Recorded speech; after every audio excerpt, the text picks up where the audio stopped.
Hey guys, and welcome back to my series about the future of the blockchain. And if we're going to have a future, then we should really start by picking out use cases and focusing our efforts on the right sort of use cases. But before we get into that, I want a favor from you, and that is to please subscribe, hit that button. Hitting that button lets me know that I'm hitting your buttons, and everybody can have a great time, and we can produce more of these videos to start conversations. But let's get into it. Hammer. Nails, nails, nails, nails.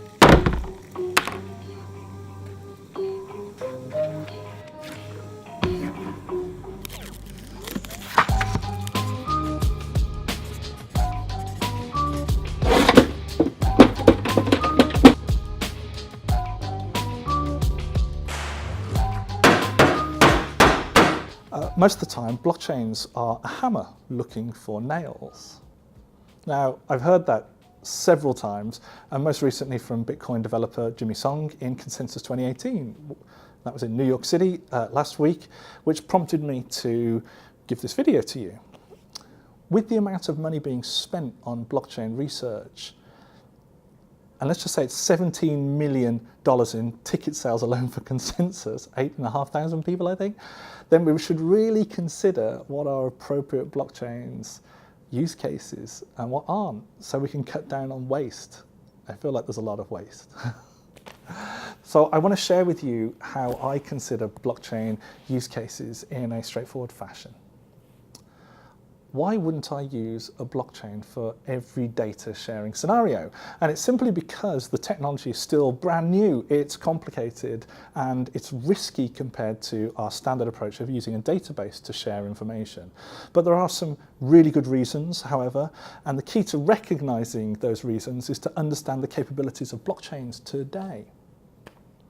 The first capability is in sharing data. And blockchains are like databases which store information for people to access and retrieve. The second capability is proof that someone has made a statement via an irrefutable public key infrastructure, no going back on what you said or agreed. And the third capability is distribution. With a blockchain, you can guarantee that everybody has the same copy of the data. And this is the real innovation, the consensus mechanism. Now, let's apply those to your use case. Have you got one in mind? Good. Does your use case have a requirement for people to store and access data? Great. Blockchains are not ruled out, but still not guaranteed to be required. Does your use case need to guarantee that the statement you are storing is from a particular identity or entity? Then great. Blockchains are not ruled out, but they're not required. We can still use public keys with a regular database. Do you need to make sure that everybody has the same copy of the data on their local database? Do you? Or do you mean that you need to make sure that everybody has access to the same data, regardless on whether it's on their local database or not? Why do you need the local database? You see, if you have the first two capabilities, a database and a public key infrastructure, then you may need the third element, which is consensus between multiple data sources. A standard database with signed information using public keys will guarantee that the person writing an entry into that database has made that statement. It's a guarantee. Public key works like this. You have a private key, which you sign a statement, like a transaction. And then there's a cut-down version of that private key called a public key, which you then give out. And with that other key, people can check that the data you have signed actually did come from you, from your private key. It's like having part of a signature. It's mathematically extremely secure and has been around decades before blockchain was here. Now, as for making sure everybody has the same data, well, everybody just use the same database. But this does require some trust.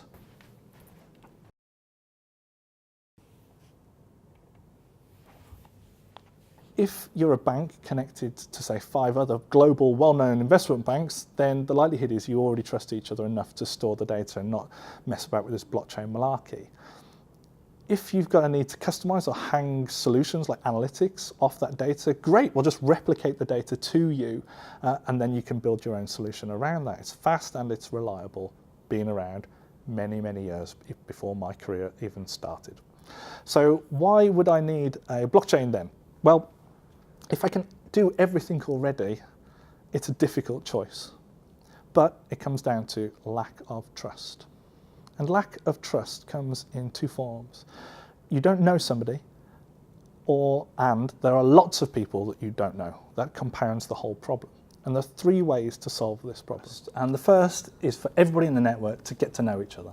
Have a party, get to know each other's partners, and this works great until you have more than a handful of people. If there's 5 people, then there's only 5 people everybody needs to know. But if there's 20, then there's 20 people everyone knows, which makes for lots and lots of trusted relationships. Something could go wrong. So the solution to that, and one that exists, is that everybody knows just one person, a middleman or a trusted third party. Now, when you have 20 people, there's only 20 people who need to know that one person, much less in terms of cost of maintenance of relationship.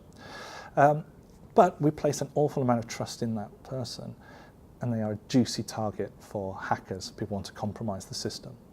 The third approach is this, and this is blockchain's approach, is to nobody trust anyone, but instead rely on mathematical agreements between each other, consensus. So consensus works by everyone having a copy of the same data, and that if one person is compromised, then everybody knows about it because their data is different to everybody else's. It's the way of solving hacking. So what actually then makes a good use case? Basically, you need to look for areas that have lots of entities that are interacting. 5 people is too low. Look for 20 people or more. 20 or more people that don't trust each other. And when you find those 20 people, you need to demonstrate the amount of trust relationships and the cost is high. And to do that, we could use a trust scorecard as a critical part of making a business case for a blockchain.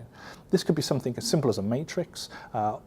Down the side of the entities, down the bottom of the same entities, where they trust each other, there's a little tick. Where they don't trust each other, they put an X. And if you put a cost on the maintenance of each of those relationships, then you can very, very quickly demonstrate how much this is costing the organization, and therefore whether a blockchain is worth investigating. So are there any that you can think of relationships in your organization that require that? Let's carry on the conversation below or on LinkedIn or wherever you've seen this. But I really do need that favour. I need you to subscribe just so that I know that you're interested, and if you're interested, I can keep making more of these videos. It's really appreciated. So I'll see you next time.